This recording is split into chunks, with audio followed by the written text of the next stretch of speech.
Vamos a conversar con nuestros invitados esta noche. Andrés Guzmán Escobar nos acompaña. Buenas noches, Andrés. Y también el doctor Franklin Gutiérrez, que está viniendo de mucho tiempo. El doctor es muy ocupado, pero aquí está con nosotros para hablar de lo que significa la incorporación de Bolivia al Consejo de Seguridad. Andrés, tú dirás. Así es.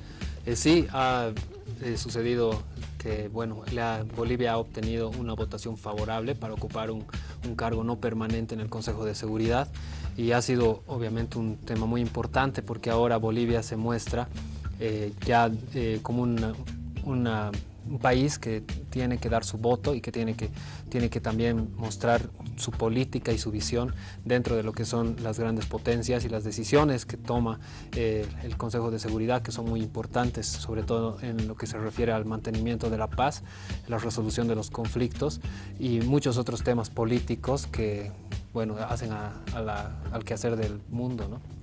Son 15 miembros, ¿no? Exactamente. 5 son permanentes, que son las grandes potencias, son China, Rusia, Reino Unido, Francia, Estados Unidos. Y luego están estos otros 10 que son los no permanentes, que son los que van rotando, digamos así. Doctor, ¿usted qué me dice? ¿Cuál es la visión de que Bolivia esté después de 39 años, dice? Sí, sale Venezuela y entra Bolivia. Sale Venezuela y entra Bolivia. Es un mandato constitucional además, porque la Constitución le manda al gobierno en vigencia no solamente a que haga una integración interna, sino también una integración internacional. Y ahora que estamos nosotros viendo temas de conflictos entre Chile, Bolivia, ¿no? Necesitamos tener esa presencia internacional en una organización tan importante. Entonces es el momento en que ya el gobierno no solamente tiene que hacer presencia, sino también hay que dar el ejemplo, ¿no? Tenemos que mejorar internamente. Doctor, me da pie para que le pregunte algo, usted que ha hablado de Chile ahorita. Esta posibilidad que tiene Bolivia de tener alguna influencia, porque si algo se quejaba el presidente Evo Morales en los últimos tiempos, es que había y hay alguna arbitrariedad de estas 5 potencias en el mandato constitucional. Claro ¿no? Sí. Es decir, ellas dicen esto y es eso, ¿no? Lo que digan las otras 10 más o menos también se toma en cuenta, sistema, ¿no? Entonces, este Consejo de Seguridad influye en la designación de los jueces de la Corte Internacional de Justicia, claro de la Haya. Claro que influye, políticamente influye, pero solamente en el aspecto político, pero no en lo jurídico. Ya en las decisiones que vayan a tomar estos jueces ya no, pero la elección política necesariamente es una influencia fuerte, ¿no? Para decir, bueno, Bolivia me apoya a mí para ser juez, entonces ya hay cierta relación, ¿no? Un comportamiento donde uno puede sentirse agradecido con un país. ¿Cuál es el poder, Andrés, del Consejo de Seguridad de Naciones Unidas y qué beneficioso puede resultarle a Bolivia el estar en esta silla? Sí, es un poder muy alto porque las decisiones que toma el Consejo de Seguridad son obligatorias, son vinculantes para los países que son afectados con estas decisiones, y tiene además la capacidad de poder intervenir incluso militarmente en ciertos casos, ¿no? Entonces obviamente es un ente muy poderoso a nivel mundial. Para Bolivia es importante porque ahora Bolivia se puede hacer escuchar, va a alzar su voz en este alto foro, y además va a emitir su voto, ¿no? Sobre las decisiones que se vayan a tomar. Entonces es importante porque Bolivia va a hacer escuchar su visión, ¿no? Una visión que, como dice nuestra Constitución, es pacifista ante todo, y que además se muestra con una revalorización de las culturas ancestrales y todas estas cosas que hacen al discurso actual del gobierno. Entonces, todo esto va a ser parte, se va a influir, pero en el tema con Chile en específico, no se va a poder tocar en absoluto el tema marítimo y el tema del Silala, porque han sido judicializados. No se toca en el Consejo de Seguridad. No, porque han sido judicializados, porque ahorita están siendo vistos o revisados por la Corte Internacional de Justicia, que es el órgano judicial de las Naciones Unidas, mientras que el Consejo de Seguridad es el brazo ejecutor de las Naciones Unidas. Entonces, todos los temas que se estén revisando por la Corte no pueden ser tocados puestos en consideración de otro foro. Es por esa razón que ni el tema marítimo ni el Xilala van a ser parte, pero sí se va a poder llevar otros temas como el desminado, por ejemplo, que es un caso que efectivamente es de interés para el Consejo de Seguridad, porque es justamente esos temas los que se llevan, ¿no? Y los que hacen a la paz en el mundo, por Hay una supuesto. cosa importante que dijo Andrés. Bolivia es un país pacifista. Así es. El Consejo de Seguridad que tenga un país con una constitución robusta y con un espíritu pacifista es importante, porque cuando los países están en conflicto, lo primero que debe hacer este Consejo es conciliar, entrar a la conciliación, a la paz, buscar la paz. Entonces, es importante que un país que tiene una constitución pacifista juegue un rol importante bajo los principios pacifistas y vaya a la negociación, a la conciliación. Por eso es importante la presencia de Bolivia con una constitución pacifista. Bien, cuando estamos hablando de estas determinaciones que va tomando el Consejo de Seguridad, estos 15 miembros que son tan importantes, se pueden adoptar, por ejemplo, en el caso de las minas antipersonales, del desminado de la frontera Chile-Bolivia, medidas coercitivas. Claro, el Consejo de Seguridad puede tomar estas medidas. Puede haber embargos, puede haber medidas precautorias, ¿no es cierto? Sanciones económicas, bloqueo, es un bloqueo económico, ¿no? Hay coercitibilidad. Entonces es importante por eso la presencia de Bolivia, y en este tema que has tocado de las minas, y es un tema donde ya se ha incumplido por parte de Chile un tratado muy importante que yo ya lo tengo preparado, que es la Convención de 1997, el Tratado de Ottawa, ¿no? Bien, vamos a hablar eso después del corte. ¿Qué otras funciones tiene este Consejo de Seguridad, Andrés? Y si como tú decías, las decisiones de estos 15 miembros son vinculantes para los estados firmantes del Consejo de las Naciones Unidas, en realidad. Sí, bueno, entre las funciones principales está el mantenimiento de la paz, ¿no? Que el Consejo de Seguridad está encargado de mantenerlo en todo el mundo. Y otra de las funciones que tiene el Consejo de Seguridad es hacer que se cumplan los fallos de la Corte Internacional de Justicia. Ajá, es decir, esto está muy importante. Si un país incumple un fallo, el Consejo de Seguridad tiene los mecanismos para hacerlo cumplir, ¿no? A través de lo que se decía, ¿no? Estos embargos, presiones o sanciones económicas, y en un caso extremo la intervención militar, ¿no? Bueno, y sobre el caso en específico de las minas, esto no va a poder ser, digamos, reclamado directamente en los 2 años que le restan a Bolivia, porque Chile tiene un plazo hasta el 2020 para cumplir con el retiro y la desactivación de las minas antipersonales. Entonces, todavía no va a ser tiempo para exigir o reclamar, pero sí, naturalmente, para que se apresure y para que se cumpla el plazo dentro de lo establecido. En la historia de lo que ha sido la estadía de Bolivia en sus 2 anteriores oportunidades, ¿qué ha hecho Bolivia? ¿Qué de importante ha hecho en el 64, me parece, y la anterior en el 79? Sí, me parece que en esa oportunidad Bolivia tuvo un importante papel en lo que fue la solución del tema en Nicaragua, ¿no? Cuando hubo la revolución del 79, cuando estaba el tema de sandinistas, y Bolivia tuvo ahí un papel importante con la presencia de los diplomáticos. Se llevó el tema a una solución pacífica, ¿no? Bueno, después de la muerte del conflicto que hubo, pero fue esa lo que puedo recordar, ¿no? Bien, ahora se tocarán, aparentemente se están privilegiando 2 temas, el tema de la paz en Colombia, ¿no es cierto?, del comienzo del establecimiento de la paz en Colombia, y por el otro lado el tema de Palestina. Bolivia no podrá participar en los temas de Palestina porque obviamente ha roto relaciones con Israel, entonces ya no se consideraría que es un Estado imparcial. Claro, no va a participar porque como ha roto relaciones ya pues crea duda, ¿no?, en su participación, pero eso no se activa automáticamente.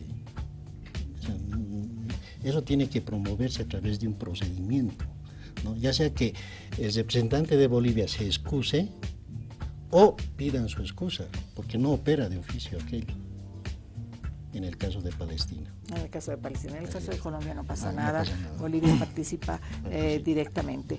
Entonces, bueno, esta es una oportunidad para los bolivianos. ¿Qué debiera Bolivia? ¿Qué responsabilidad tiene Bolivia, doctor Gutiérrez, cuando tiene este sitial, estos futuros 2 años, que comienza el enero del 2017, ¿no? Sí. Enero del 2017, ¿qué debiera Bolivia gestionar en su lectura? Bueno, de acuerdo a la misma convención, Bolivia tiene que acatar los reglamentos de la convención.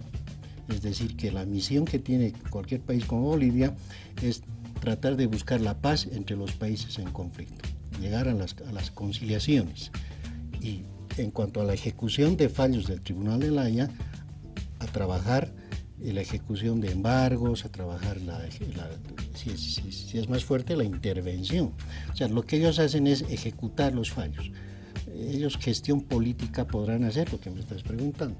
Gestión política internacional no creo que la vayan a hacer, a no ser que se nombren comisiones y le digan al representante de Bolivia, usted va a ser presidente de esta comisión y va a gestionar la paz social, el acercamiento entre estas dos potencias o estos dos países que están en conflicto, ¿no? Entonces, ahí es importante la presencia boliviana. Sin duda, ¿no? Una mirada muy distinta a lo que se ha tenido en estos últimos años. Andrés, ¿qué debiera hacer Bolivia en estos meses, en estos 2 años que le vienen de estar en ese espacio? Bueno, aprovechar, ¿no?, la posibilidad de hacerse escuchar, de influir en lo que se pueda dentro de la resolución de los conflictos, sobre todo en lo que pueda ser la paz de Colombia, que naturalmente va a ser uno de los temas más importantes que se van a llevar en estos 2 años, y también en los demás conflictos que están sucediendo en todo el mundo, ¿no? En Ucrania hay un problema muy grave, ahora hay guerra, en Yemen, en Siria, Libia, Irak, Afganistán. Sí, entonces ahí naturalmente hay que tener una posición muy firme y además que tiene que ser coherente, ¿no?, en relación a todos los conflictos que se dan, no tener una posición para uno y convencieramente para otro, ¿no?, como hacen algunos otros países. Entonces ahí se va a discutir mucho, nos vamos a enterar también nosotros mismos, yo creo, de los detalles, porque Bolivia va a estar metido en esto. Bien, haremos una pausita, unos segundos nada más.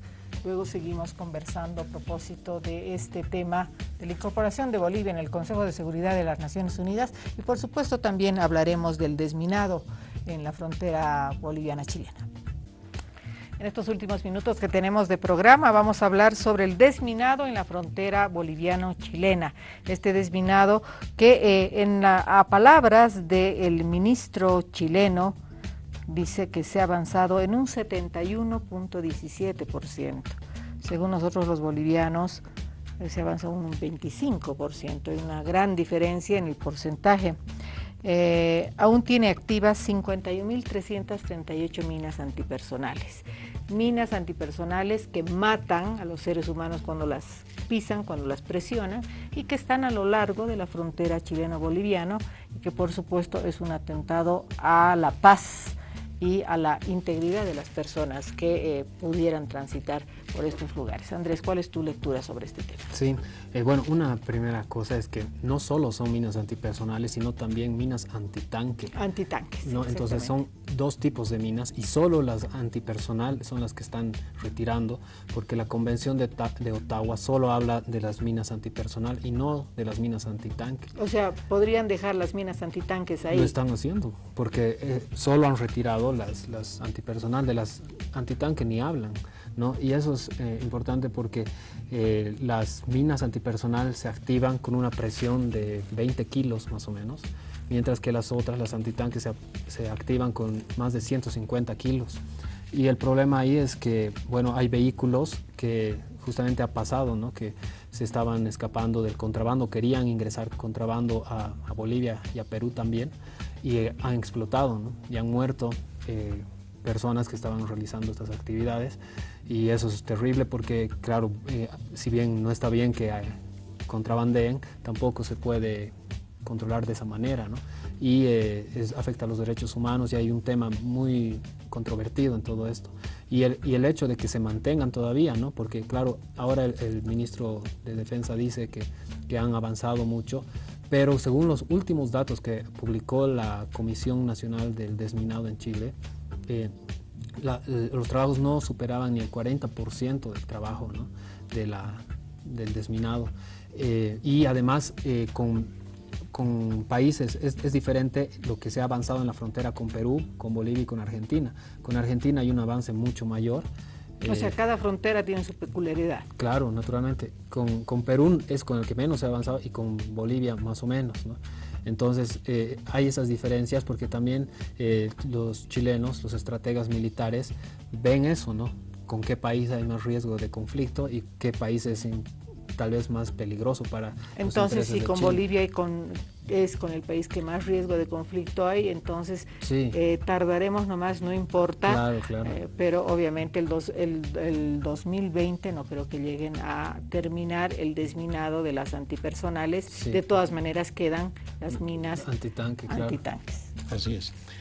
Mira, no hay un dato exacto, son 19.000 minas antipersonales que se dijo en un comienzo que han sido desactivadas y que faltarían 90.000 minas antipersonales, o sea, no y antitanques. Hasta el 2020 no alcanza. No, pero yo tengo otra visión sobre la ampliación del plazo. Cuando ya se le cumple el plazo a Chile, se le cumplió, tengo el dato, 2011. El 2011 se le cumplió, piden ellos la ampliación, pero ya fuera de plazo. Es decir, que su derecho a pedir ampliación caducó. Ya.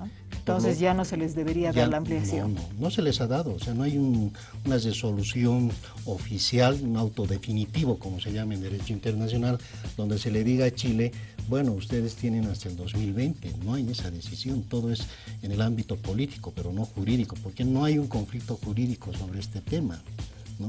Porque si nos vamos a La Haya sobre este tema, de seguro que Chile pierde, porque ya incumplió la Convención de 1997. Se debiera ir a La Haya por este tema, claro, doctor. Porque lo que pasa es que esta Convención del 97 tiene un carácter humanitario, no solo de países en conflicto político, sino viene desde 1947.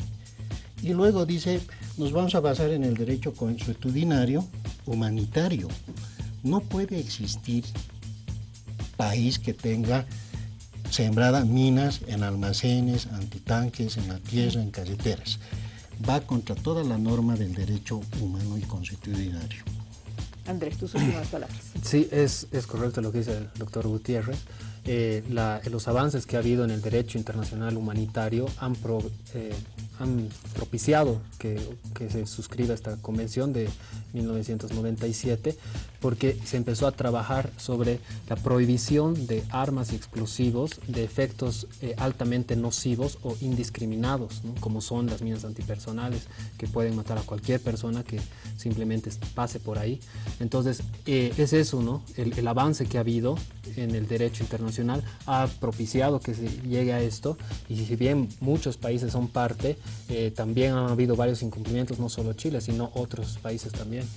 Bien, doctor Gutiérrez, muchas gracias.